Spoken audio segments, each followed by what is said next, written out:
పార్లమెంట్లో నిన్న జరిగినటువంటి గందరగోళం, రాహుల్ గాంధీ వ్యాఖ్యలు, అంటే ప్రియాంక గాంధీ వ్యాఖ్యలు, ఆ తర్వాత జరిగినటువంటి పరిణామాలు, రెండు వర్గాల మధ్య, ఇటు ఎన్డీఏ సభ్యుల మధ్య అటు ప్రతిపక్షాల మధ్య జరిగినటువంటి తీవ్రమైన వాదోపవాదాలు, ఇవన్నీ కూడా అంటే చర్చ ఎప్పుడు కూడా ఒక కన్స్ట్రక్టివ్గా చక్కగా ఇష్యూ బేస్డ్గా జరిగితే ఎప్పుడైనా సరే దాని యొక్క ప్రతిష్ట వేరు, దాని యొక్క గౌరవం వేరు. చర్చ అనేది ఇష్యూకి సంబంధించి, ప్రజా సమస్యల మీద ఇష్యూకి సంబంధించినటువంటి చర్చ ఇప్పుడు కూడా చాలా ఇంపార్టెంట్ రోల్ పోషిస్తుంది. అందువల్ల దాంట్లో ఉండేటటువంటి గౌరవం, గొప్పతనం, ప్రజలకు అర్థమయ్యేటటువంటి విధానం అవన్నీ కూడా చాలా డిఫరెంట్గా ఉంటాయి. అలా కాకుండా కేవలం పరస్పర నిందారోపణలు లేకపోతే ఒకళ్ళొకళ్ళు తీవ్రంగా దూషించుకోవడంతోనే సరిపోయేటటువంటి వ్యవస్థ ఏర్పడినటువంటి పరిస్థితుల్లో అటువంటి కన్స్ట్రక్టివ్ అయినటువంటి చర్చను ఆశించడం ఎప్పుడు కూడా ఎవరికైనా కూడా ఇబ్బందికరమే.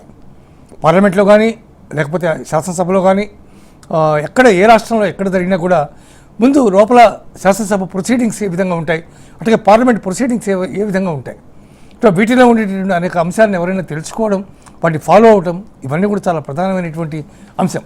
ఏదేమైనా నిన్న జరిగినటువంటి చర్చ చాలా తీవ్రంగా జరిగింది, బాగా వాడివేడిగా జరిగింది. అటు ప్రతిపక్షాలు, ఇటువైపు ప్రభుత్వం రెండు కూడా చాలా గట్టిగా దాని మీద డిబేట్ చేసినటువంటి పరిస్థితి కనిపిస్తోంది. అయినప్పటికీ కూడా మొత్తానికి ఏదైతే యాంటీ పేపర్ లీక్ అనేటటువంటి వ్యవస్థతో ఏర్పడినటువంటి బిల్లు పార్లమెంట్లో ప్రవేశపెట్టబడి ఆమోదం పొందింది మూజువాణి ఓటుతో.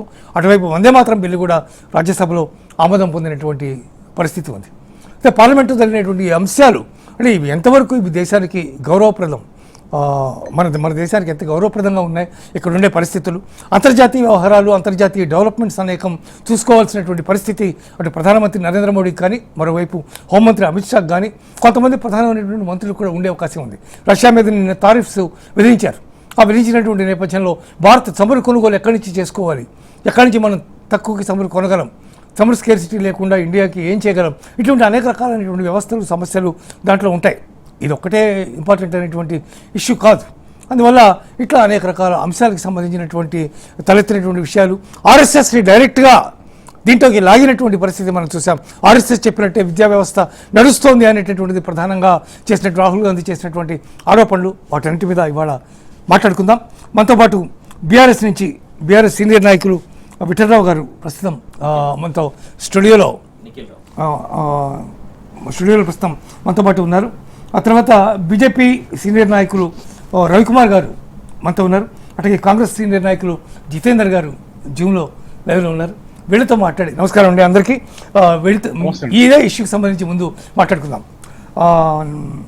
ముఖ్యంగా జితేందర్ గారు మీరు చెప్పండి, నిన్న శాసనసభలో రాహుల్ గాంధీ చేసినటువంటి పోరాటం, రాహుల్ గాంధీ చేసినటువంటి వ్యాఖ్యలు కానీ, ముఖ్యంగా ఆర్ఎస్ఎస్ని నేరుగా పార్లమెంట్లోకి లాగడం, ఆర్ఎస్ఎస్ చెబితేనే విద్యాశాఖ నడుస్తోంది, ఆర్ఎస్ఎస్ వెనక ఉండి నడిపిస్తోంది అనేటటువంటి వ్యాఖ్యలు ఏవైతే రాహుల్ గాంధీ చేశారో దాని మీద తీవ్రమైనటువంటి వ్యతిరేకత అటు ప్రభుత్వం నుంచి ఎదురైంది. అట్ ద సేమ్ టైం ఈ వ్యాఖ్యల్ని ఎలా తీసుకోవాల్సినటువంటి అవసరం ఉంది, సభా సాంప్రదాయాలు, సభా గౌరవాలు అనేటటువంటి ఇష్యూని ఆయన క్రాస్ చేశారా? ముందుగా మీకు ప్యానెల్లో ఉన్న వారికి నమస్కారాలండి. నమస్కారం అండి. మొదటి నుంచి ఆర్ఎస్ఎస్ అనే విభాగం అనేది 1923లో ఆ రోజు హిందుస్థాన్ సేవాదళ ఏర్పడితే అందులో నుంచి గోలంకర్ గారు మిగతా సభ్యులంతా వెళ్ళి ఆర్ఎస్ఎస్ 1925 అనే సంస్థను ఏర్పాటు చేసుకొని ఓన్లీ హిందూయిజం మీదనే పనిచేస్తామని ఆ రోజు వాళ్ళు బయలుదేరి హిందూయిజం మీదనే పనిచేసారు. ఎంతసేపు ఆ రోజు స్వతంత్ర పోరాట విషయాలు కొంత చెప్పుకోవాలి, ఎందుకంటే ఈరోజు మరి ఆర్ఎస్ఎస్ విషయం వచ్చింది కాబట్టి ఎప్పుడు కూడా వారికి దేశం కాదండి, పవర్ విషయంలోనే వాళ్ళు ఎప్పుడు పనిచేసిండ్రు. బీజేపీకి అండదండగా ఉన్నట్టు అంటే 84లో బీజేపీ వచ్చింది, అంతకంత ముందు మరి వీళ్ళు ఉన్న వాళ్ళు ఎంతసేపు కుల మతాలకు వ్యతిరేకంగా, మరి మతాలు అనేది జాతులు, మతాలు, కులాలు 3 భాగాలుగా మనం ఉన్నటువంటి భారతదేశంలో మరి ఈరోజు మరి మతాల పరంగా చూస్తే ఆ రోజు హిందూ, ముస్లిం, సిక్, ఈసాయి సర్వధర్మాల వాళ్ళని కాపాడేటట్లుగా ఆ రోజు వ్యవస్థ ఉండే. దాంట్లో నుంచి 1925లో ఏర్పడ్డటువంటి ఆర్ఎస్ఎస్ సంస్థ అనేది మొదటి నుంచి కొంత వివాదాస్పదంగానే ఉంది. అదేవిధంగా భారతదేశ స్వతంత్ర పోరాటంలో కూడా ఏ రోజు కూడా ప్రజల కోసం కానీ పవర్ కోసమే. ఆ రోజు కూడా బ్రిటిష్ వారితో కూడా పరిపాలన పంచుకుంది. మరి జిన్నాతో చట్టాపట్టాలు వేసుకొని తిరిగింది.